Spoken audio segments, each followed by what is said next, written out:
Hello, everybody. The time is now 12:05, and we are going to begin today's webinar.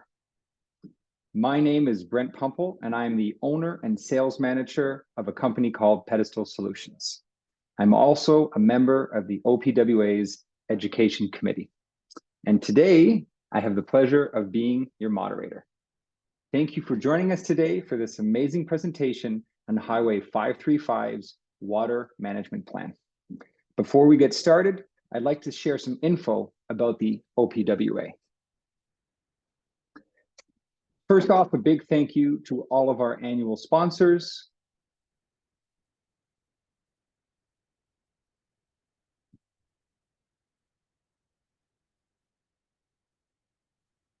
The OPWA is a non-for-profit organization of professional public practitioners. We are the Ontario chapter within the Canadian Public Works Association and one of 63 chapters of the American Public Works Association. We have roughly 600 members who are employed by provincial governments, municipalities, consulting engineers, utility companies, contractors, and suppliers. The Ontario chapter is also set up geographically with two branches. In the Niagara region, we have the West Central branch, and in the Ottawa region, there is the Ottawa Valley branch. OPWA's mission statement is connecting the public works community. And that's exactly what the OPWA offers its members, opportunities to connect through workshops, conferences, and social events. Another great way to connect with those in public works is to join an OPWA committee. Your creative ideas and volunteer assistance is always needed. These webinars are organized by the OPWA Education Committee. To learn more about the chapter, its upcoming events, and resources available to all of its members, please visit our website.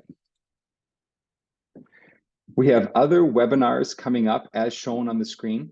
These monthly webinars help to connect membership with technical and educational resources, as well as connecting the OPWA members who are experts trained in their sector of public works. Next on our monthly webinar schedule is Reviving the Root Pollinator Habitat Restoration in Rights of Way on June 26th. Webinars is just one example of providing value to our membership. Coming up is also our annual OPWA Golf Day on June 20th and the Toronto Pride Parade on June 30th. Please visit our OPWA website for the most up-to-date information on any of those up-and-coming events. Here are some notes for today's webinar. Participant microphones have been muted and cameras will remain off. Questions will be addressed at the conclusion of the webinar. Place your questions in the Q&A box during the webinar. The Q&A icon is located at the bottom edge of your screen. Click it there and enter your question. Today's webinar duration is 1 hour. And with that, I would like to formally introduce today's presenters from Lee Consulting. Presenter 1 is Cedar Leung, who is a senior design engineer at Lee Consulting. Cedar is a sector manager for highways and project manager engineer at Lee with over 16 years of experience in project management, detailed design, contract preparation, the administration of transportation infrastructure, including roads, highways, and bridges. Cedar has been responsible for the preparation of contract drawings, in-roads highway design, property requests, utility coordination, preparation of CPS contract documents, which include specifications, HICO cost estimates, and construction schedules. Cedar is actively familiar with the most current ministry standards, policies, protocols, and contract documents, and has current experience on multiple Northeastern Region MTO projects. After Cedar will be Christina Eliescu. Christina is the drainage and hydrology lead at Lee Consulting. She is a senior engineer. She obtained her Master of Engineering in Civil and Environmental Engineering from the University of Toronto. She has over 16 years of experience in Ontario consulting industry. Christina's experience includes extensive hydrologic and hydraulic modeling studies, sub-watershed analysis, HECRAS modeling for various watercourses, floodline delineation, development of hydraulic river modeling from scratch or updates to existing HECRAS models in support of road widening, road realignment, and/or road resurfacing. Christina is MTO RAQS certified for drainage and hydrology engineering for highways, and she currently serves as the drainage and hydrology engineering lead in multiple Northeastern Region MTO projects. We also have Bradley Dufour, who is the environmental manager at Lee Consulting. Bradley has over 16 years of environmental consulting experience, where he has been responsible for coordinating and managing environmental aspects of infrastructure, transportation, and land development projects across the province. Bradley effectively integrates environmental planning, ecological principles, impact assessment, and mitigation design to deliver technically challenging multidisciplinary projects. Bradley currently manages a team of environmental specialists. He coordinates consultation initiatives, facilitates environmental approvals and permitting, and implements compliance monitoring tasks during construction. And our last speaker today is Ed Gazendam. Dr. Gazendam is also the founder of Water's Edge, established in 2004. With over 30 years of experience,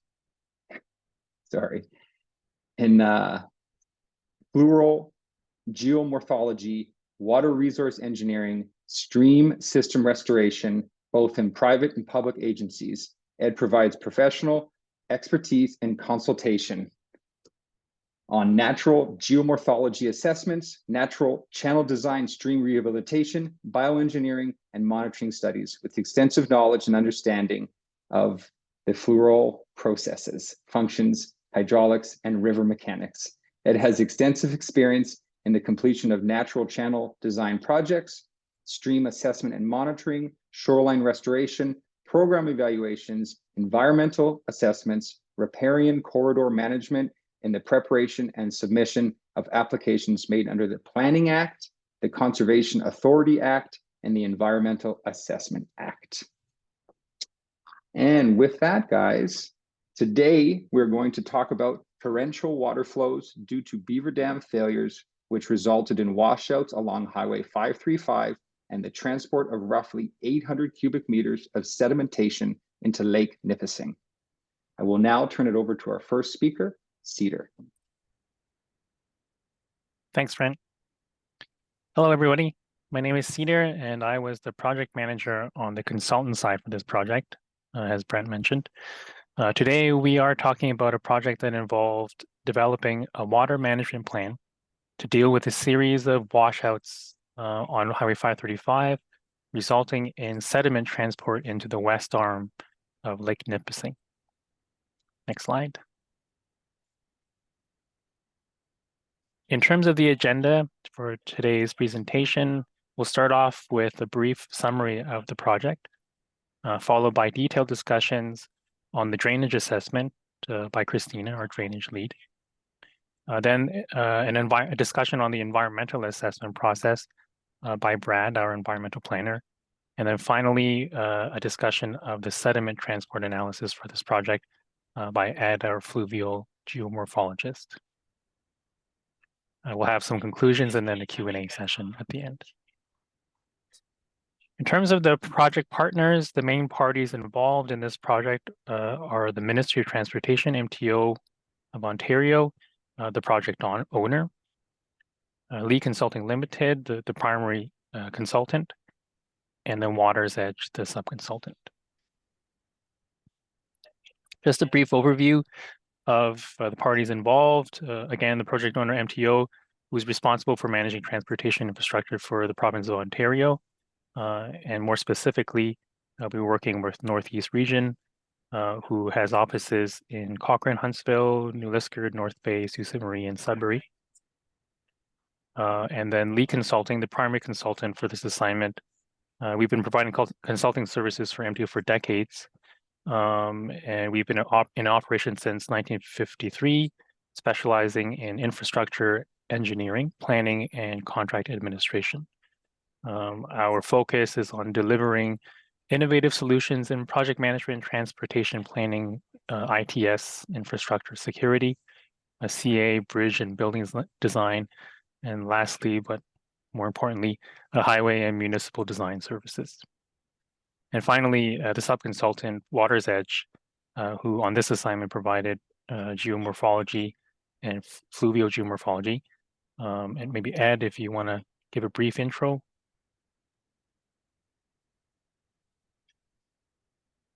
Thanks, Cedar. Yeah, Water's Edge. I mean, Brent gave a good description of what I do. We've been around since 2004, and we've offered services to many consultants and municipalities, including I see some of the registrants on this particular presentation as well.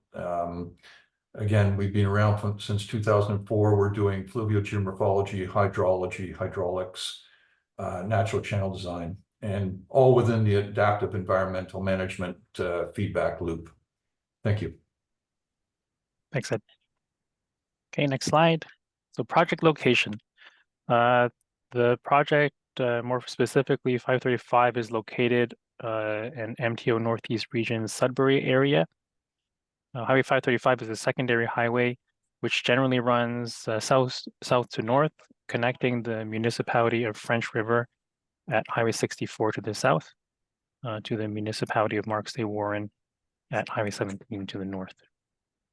As you can see from its image, closure of Highway 535 when the washouts occurred results in substantial traffic detours with a significant impact to road users, and in particular for the communities located on Highway 535, including the municipality of St. Charles.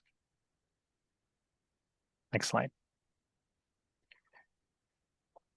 Okay, so in terms of the project summary, again, this assignment was triggered by a series of washouts occurring in 2011, 2014, and then the last one in 2019, related to beaver dams and resulting in transport of sediment into Lake Nipissing. It definitely was a drainage-focused assessment, but it was critical to get input from other disciplines, including Water's Edge, our fluvial geomorphologist, who, as we'll get to, provided sediment erosion and transport analysis for this assignment. The project was an assessment-style assignment obtained via a retainer that we had and still have with MTO Northeast Region, which is an ideal setup mainly because it allows for a relatively quick turnaround of the project deliverables. For assessments like this, we don't necessarily know what the study area is or what the project limits are, and even what the scope is. It's hard to define at the beginning, especially since it's such an open-ended discussion. It is very challenging to meet all of the design standards and requirements for this type of assessment.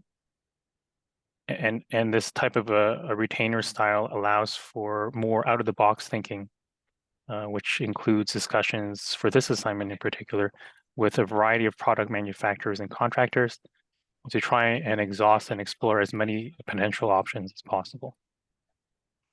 This assessment was very much an exercise in optimization.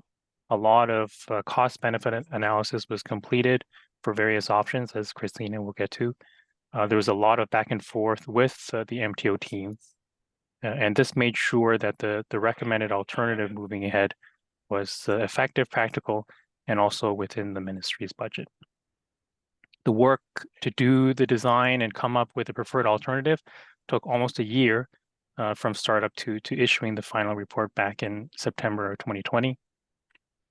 And Lee is actively working closely with MTO on several similar assignments, drainage assessments, and we look forward to working on more of these challenging assignments with the ministry. Christina? Thank you.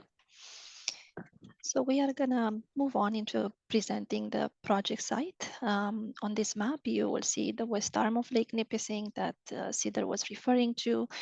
And we are looking at the drainage channel that runs parallel to the roadside, that runs along the roadside ditch. And There are 3 beaver dams located on the west side of the highway. We have a label for the beaver dams in the next slide, but just for information purposes, the first one is located closer to the highway.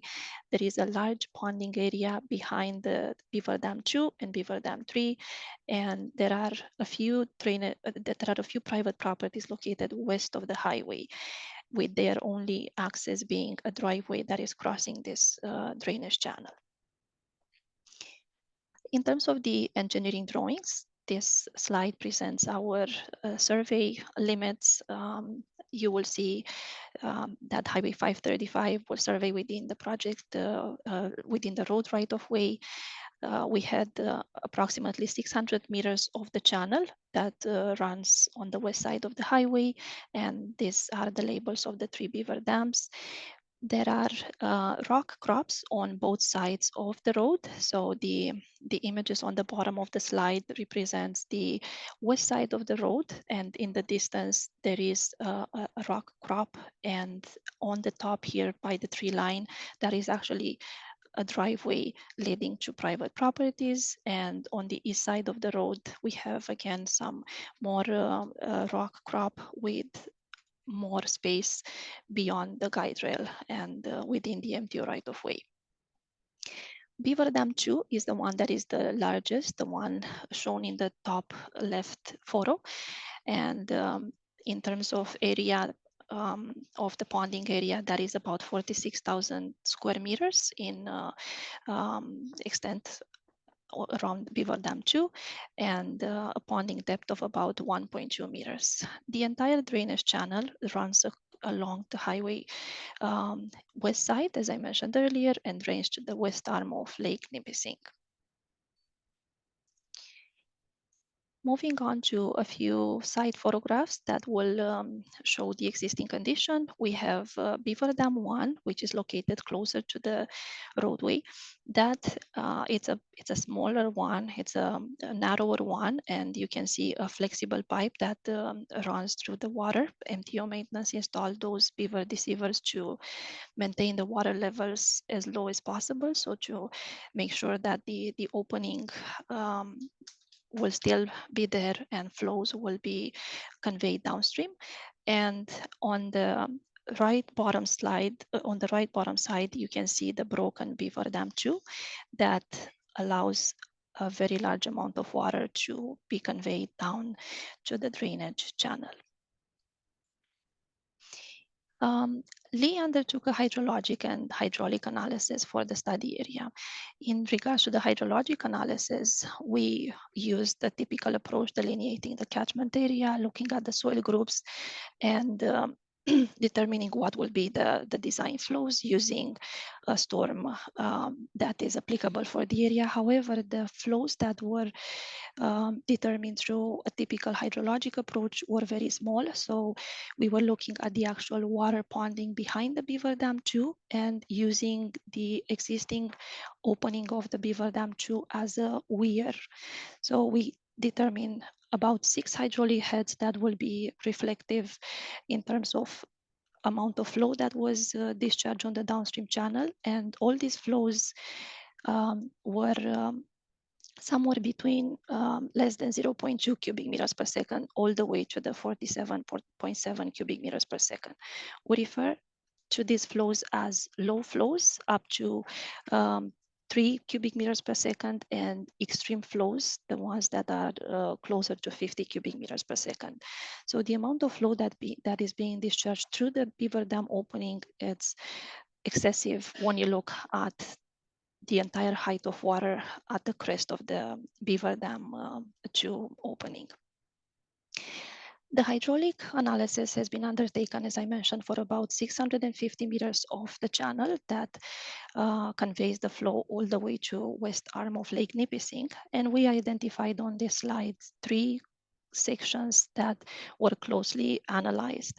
Section 1, shown on the higher part of the watershed. That represents the drainage channel between Beaver Dam 2 and Beaver Dam 1. And that area, it's a much wider area where flows are ponding and then eventually draining towards the drainage channel. Section 2 is very important from social impact because it represents the channel that runs along the driveway that provide access to all the private properties in that area. And section number 3 represents the area within MTO's right-of-way along Highway 535. In the survey that was provided, we had water levels at the downstream side of the system at the west arm of Lake Nipissing, as well as topographic points, and we complemented those with open source data to develop as much coverage as possible for the HECRAS cross sections. And in general terms, we do have about 6 meters drop from the Beaver Dam to all the way to the outlet. So there is a good slope along the conveyance channel with outlet to Lake, west arm of Lake Nipissing. This slide shows a bit of a context on the drainage channel that runs along the driveway. So you can see it, it's a smaller channel there, and the driveway is right next to it. And there is another driveway that is branching off from here. From a drainage perspective, there is a culvert that is crossing the driveway at the connection to the highway, which conveys the drainage channel towards the downstream system. And there is also an additional culvert that conveys highway drainage system towards the roadside ditch. We were using the existing condition hydraulic modeling to establish baseline conditions. So we did our best to relate the results of our hydraulic model with the washouts that happened in the past. With that being said, the hydraulic head that was chosen to yield the flows that we were calculating were set in a way that they will show the low flow conditions where all the water is contained in the channel, as well as the extreme flows as shown in this slide. This is an image from May 2000 washout event provided by MDO. And our models, our hydraulic model was validated as much as possible given the limited data available. However, the results and the extent of the flood lines were matching closely what was recorded on site. Again, looking only at the site photographs and using our engineering judgment. As Cedar mentioned, there were 4 washouts that happened between 2011 and 2019, with 2 events that happened that happened way closer in May and in June in 2019. A sediment transport analysis was conducted by our subconsultant, WaterSage, and Ed will get into those details further on. Alternatives that we studied, there were 8 alternatives that we were looking at to address the water management challenges in this area, with a big focus being fisheries concern and definitely the limitation of sediment transport into the lake. In short terms, the alternatives involved various options, starting from installing a man-made dam right in front of Beaver Dam 2 that holds the most amount of water. So in case the Beaver Dam breaks, at least the man-made dam could hold the amount of water. There was another option that looked at installing just a pipe under the existing Beaver Dam 2 that will allow the flow to continue down the existing drainage system. We looked at the low flow conditions as mentioned earlier, and we were proposing several improvements along the east side of the highway and west side of the highway, with some changes definitely to the drainage channels and roadside ditches and larger box culverts that were close to structural sizes. And then we've got into the extreme flows because we wanted to make sure that the highway, we wanted to study what will be the extent of changes required to protect the highway itself and the highway drainage system in these extreme events. So those other alternatives required a lot of channel modifications, a lot of excavation, rock cutting on both sides of the road, depending on which side we wanted to convey the flows on. And lastly, MTO maintenance requested us to study a new alternative that will make use of the current available materials by MTO, and that option included the installation of twin culverts at the driveway location and ditch improvements on both east and west sides. So for each of these alternatives, we were developing floodline using the 6 different heads, and we were looking at the flooding extents.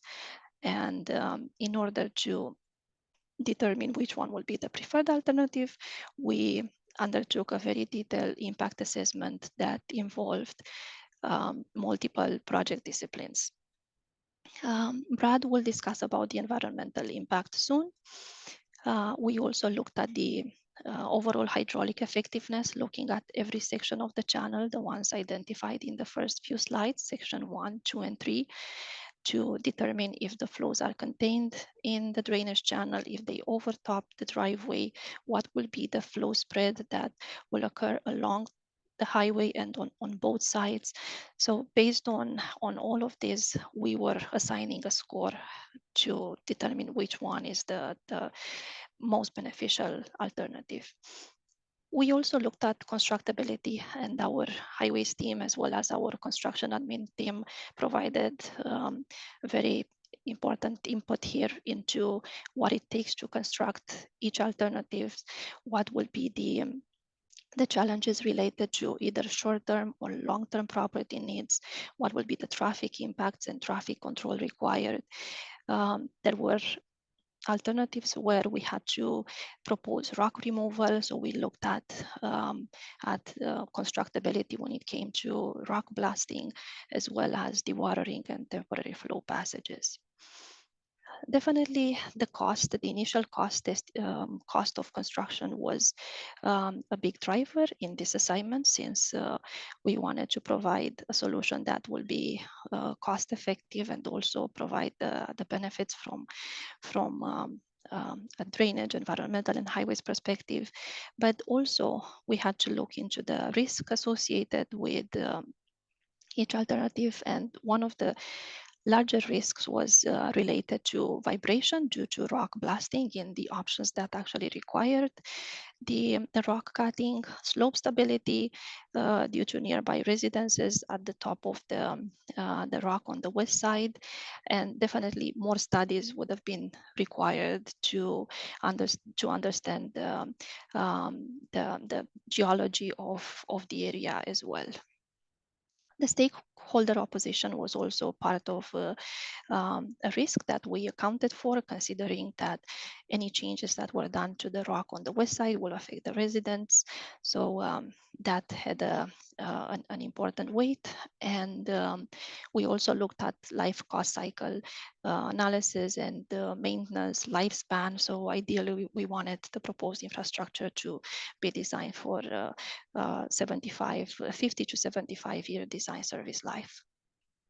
So based on all these factors, as I mentioned, we were assigning a weight for each of the criteria, and based on an overall score, we determined which one was the alternative that scored the most. So that alternative included major changes on the channel located along the driveway, because that was an important factor in making sure that flows are contained in the channel and the driveway will not be washed out. So in case a large flow will be released through the channel, it will be contained in the channel and conveyed across the driveway through a box culvert that will be a 6 meter span by 2 meters wide, and flow will be contained in the channel and in the roadside ditch on the west side of the road. We chose the west side of the road because that was providing the least impact to the highway's operation. And this option at the same time included the rock cutting in order to accommodate that increased channel capacity. Of course, this had the highest cost and the risk associated with the private residences. So after a final review meeting with MTO, and after we conducted the study of the 8 alternative that focused on using the MTO's right of way, alternative 8 was chosen to be the preferred alternative that the ministry was moving ahead with construction. So once again, this alternative includes installing a twin 900 culverts across the driveway, and then channel modifications on both east and west side, all within the MTO property. Given the fact that we had a lot more property on the east side of the road, there was a deeper channel that we were able to accommodate with Gabion mats and providing all the erosion protection considering the flows that were expected. We had rock armoring at the outlet to Lake Nipissing and a small section of Gabion baskets that had to be placed on the west side of the road to accommodate that increased capacity of the channel right at the outlet of the driveway culvert.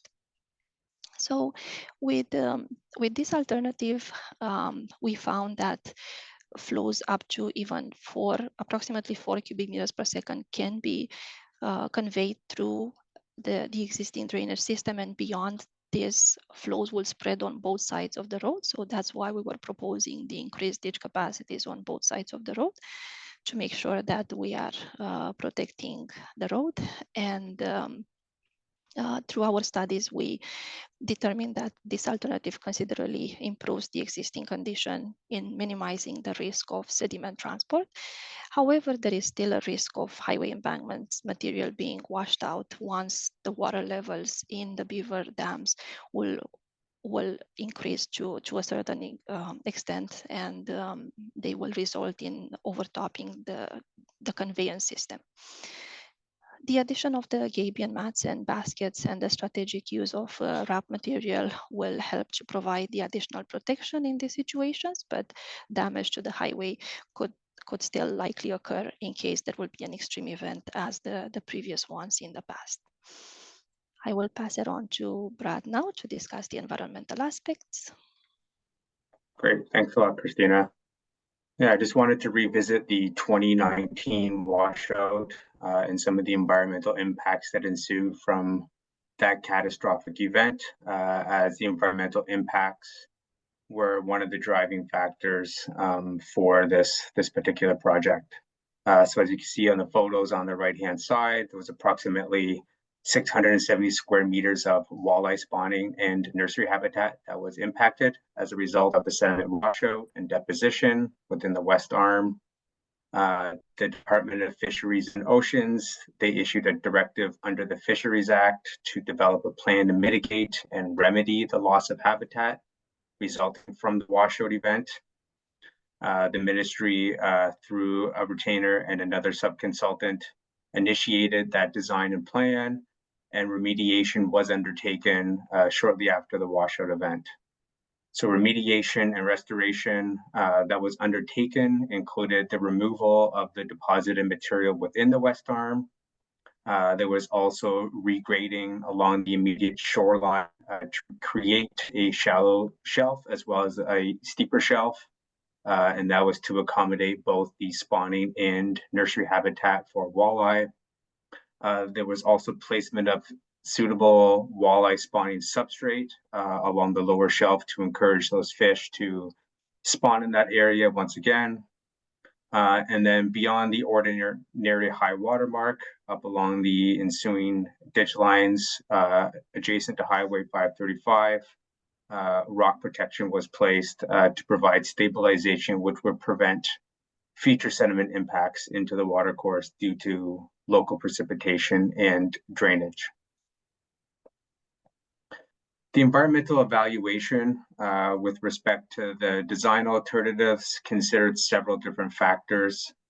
A lot of these factors was very subjectively evaluated. We did not undertake any specific site evaluations, with the exception of a field reconnaissance visit in November 2019 to assess fish and fish habitat in the terrestrial ecosystem. So some of the criteria under the environmental category that were considered was fish and fish habitat, the terrestrial ecosystem, the socioeconomic environment, cultural heritage, archaeological potential, and permitting and approvals. The evaluation was weighted for the permanent and temporary impacts that would result from the various design alternatives and how that would impact each of these subcategories. And through that process, we also made recommendations of what additional studies, reports, and permits and approvals would be required for each of the alternatives, respective of the environmental subcategories. And just to give a little bit of context of some of the constraints and sensitivities locally within the wetland and along Highway 35, as well as the west arm of Lake Nipissing, our secondary source review and desktop study identified that there was protected habitat for Blanding's turtle and Massasauga locally. So that was considered and evaluated as part of the assessment. The MNRF also confirmed moose aquatic feeding area within the wetland. And there was also significant wildlife habitat in the form of colonial nesting breeding bird habitat. The MNRF confirmed the management objective for the west arm of Lake Nipissing was for walleye, and the ensuing wetland and drainage channels draining to the west arm were confirmed to provide habitat for northern pike, as well as a variety of forage and bait fish species. There was the MNRF assigned the wetland and watercourses to have a warm water thermal regime. Some of the background information that we reviewed suggested that there were historical occurrence records for the Northern Brook lamprey. As part of our assessment, we confirmed that specific habitat requirements and features for that species was not present locally. We did note that throughout the study area, and particularly along the conveyance channel from the wetland to the west arm of Lake Nipissing, there were multiple barriers to fish passage in the form of grade separations, as well as flow and velocity barriers, and as well as seasonal barriers due to low water levels.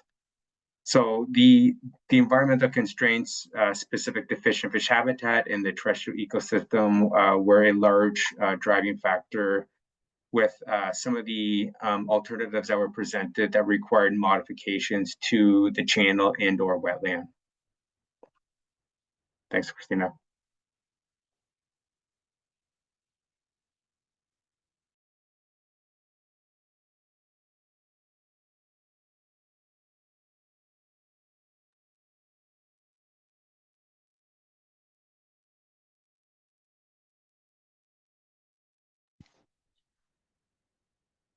Thanks, Brad.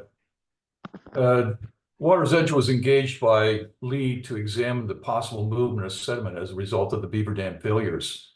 8 alternatives were proposed by Lee and MTO, and Water's Edge examined each alternative to estimate the relative risk associated with sediment transport and the potential volume of sediment generated under each alternative.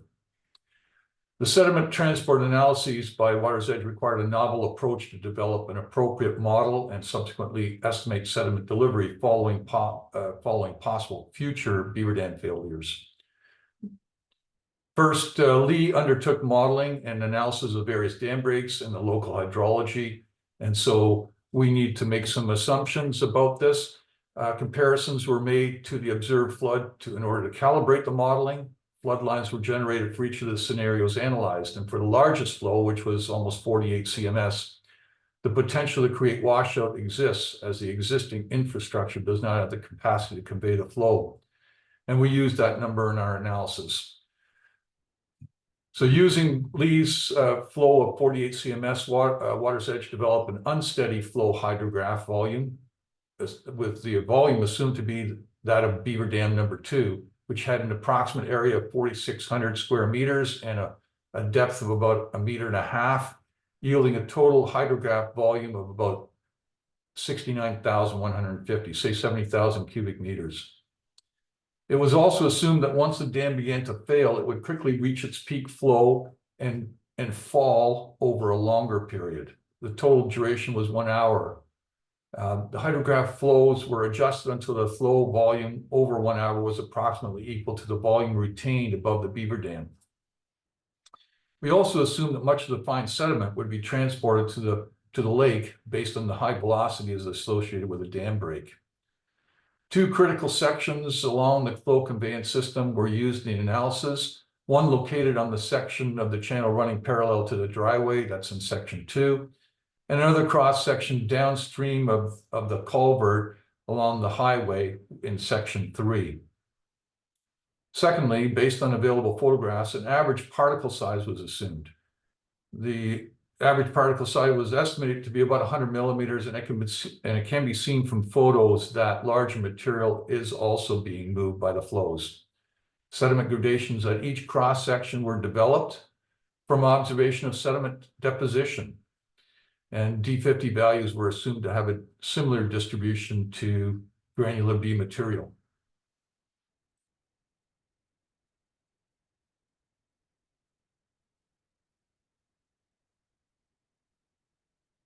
In each failure, sediment, largely granular material from the driveway and Highway 535 right-of-way, was transported and deposited in Lake Nipissing on either side of the bridge. We're just looking at the west side right now.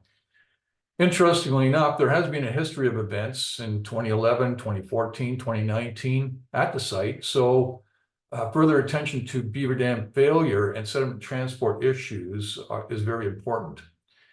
MTO did note to us, to the team, that the 2011 deposition was removed prior to the 2014 event, and the 2014 deposition was removed prior to the 2019 event. And at the time of the study, the 2019 deposition still needed to be removed. So what we see in the photo is the actual deposition from a single event and not an accumulation of material over time. And as you can imagine, the cost of removing the deposited material from the lake each time and the required repairs to the highway would be pretty high. So it's key to examine restoration options that ensure that the risk of such failure or the risk of damage to infrastructure and the environment is greatly minimized.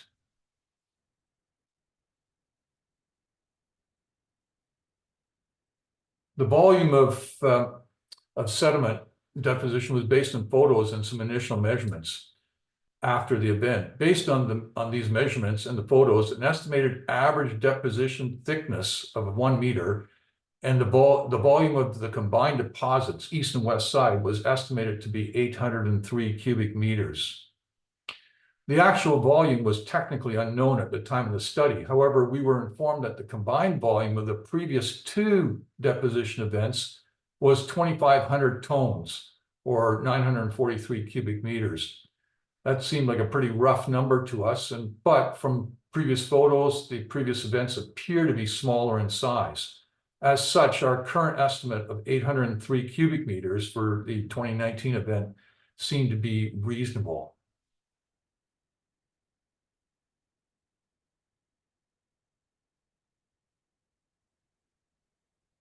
As previously mentioned, 8 scenarios were identified and previously discussed. I won't go over them in any great detail. However, I just want to note that several options included adjusting the future flows, and this was accounted for in our assessment. In other words, the use of the water level control devices mentioned here and previously would have resulted in reduced flows for certain options and therefore reduced sediment transport capacity. And this was accounted for in our assessment.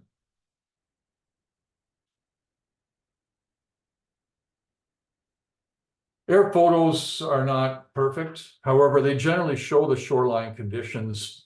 In 2014, in the lower left photo, there is some evidence of what appears to be deposition on each side of the bridge.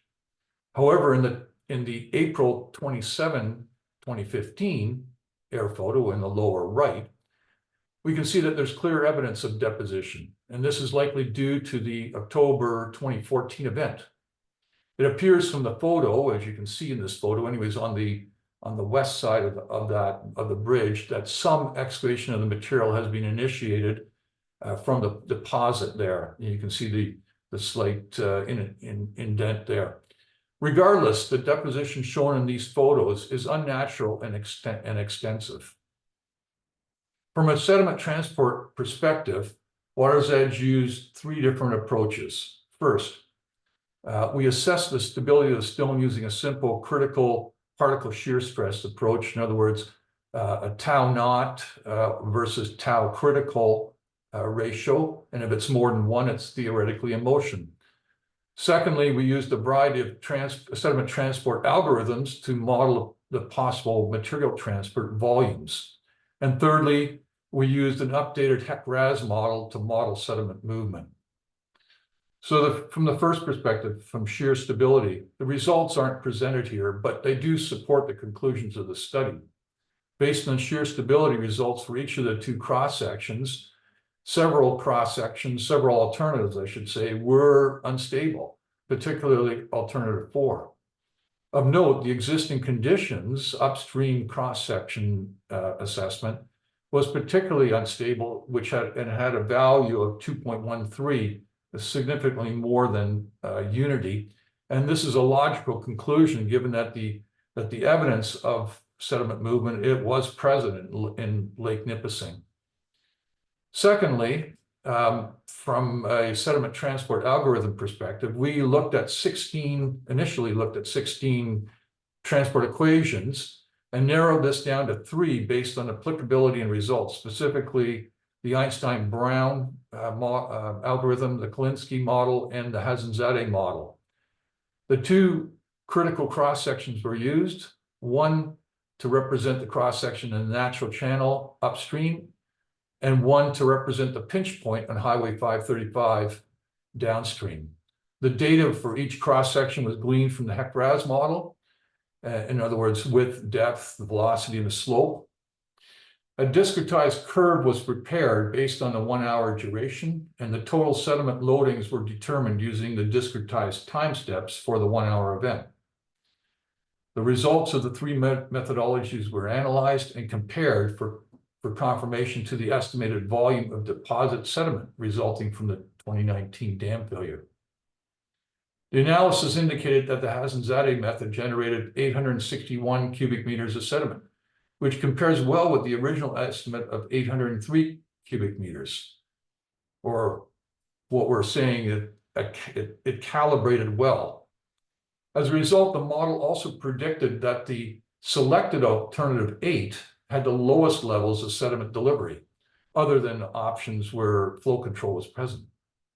Of note, the Einstein-Brown method yielded about 300 cubic meters, and the Kolinsky method yielded about 400 cubic meters. Just to backtrack a bit, we were somewhat hesitant to use the term calibrate since the modeling is based on a wide range of assumptions and estimates.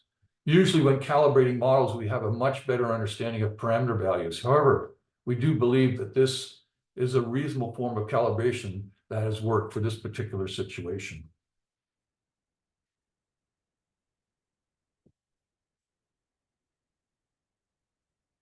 The HEC-RAS results, again, we assumed a total hydrograph volume of about 70,000 cubic meters, total duration of 1 hour, and the flows were adjusted until the volume over 1 hour was equal to the volume of the beaver dam.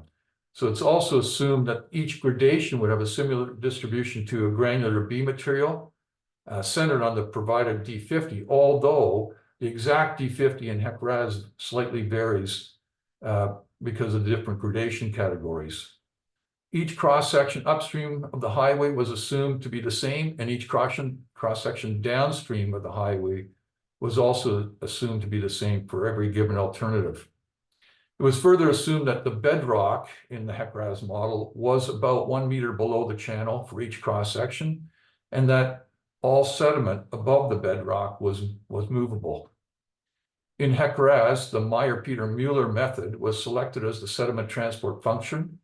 The active layer was selected for sorting, and the benign was selected as the fall velocity method.